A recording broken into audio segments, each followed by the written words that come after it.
অগ্নিপথ প্রকল্প বাতিল করা, সমকাজে সমবেতন, নয়া শিক্ষানীতি বাতিল করা, শিক্ষা ও স্বাস্থ্যে বাজেট বরাদ্দ বৃদ্ধি করা, অঙ্গনওয়াড়ি, আশা, মিড ডে মিল কর্মীদের সরকারি স্বীকৃতি, গ্র্যাচুইটি প্রদান করা, রেগায় ২০০ দিনের কাজ ন্যূনতম মজুরি বৃদ্ধির জন্য বাজেট বরাদ্দ সুনিশ্চিত করা সহ একাধিক দাবিতে কেন্দ্রীয় ট্রেড ইউনিয়ন ও জাতীয় ফেডারেশনের যৌথ মঞ্চের আহ্বানে আগামী ২০ মে দেশব্যাপী সাধারণ ধর্মঘটকে সমর্থন জানায় এবং রাজ্যে সফল করে তোলার জন্য আহ্বান জানায় সিপিআইএমএল।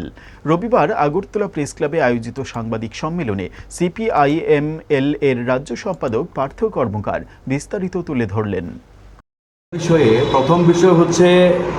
আন্তর্জাতিক ক্ষেত্রে আজকে বিশ্বজুড়ে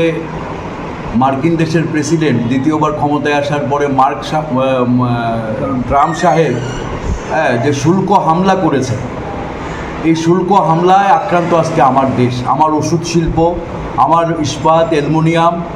আমার কৃষি, এবং আমার ম্যানুফ্যাকচারিং সেক্টর আজকে আক্রান্ত। 26% ট্যাক্স লাগিয়ে দেওয়া হয়েছে, যদিও 90 দিনের সময়সীমা দিয়েছে 9 জুলাই পর্যন্ত, কিন্তু এর ফলে আমার অর্থনীতির উপরে বিরাট আতঙ্ক অলরেডি দেখা দিয়েছে।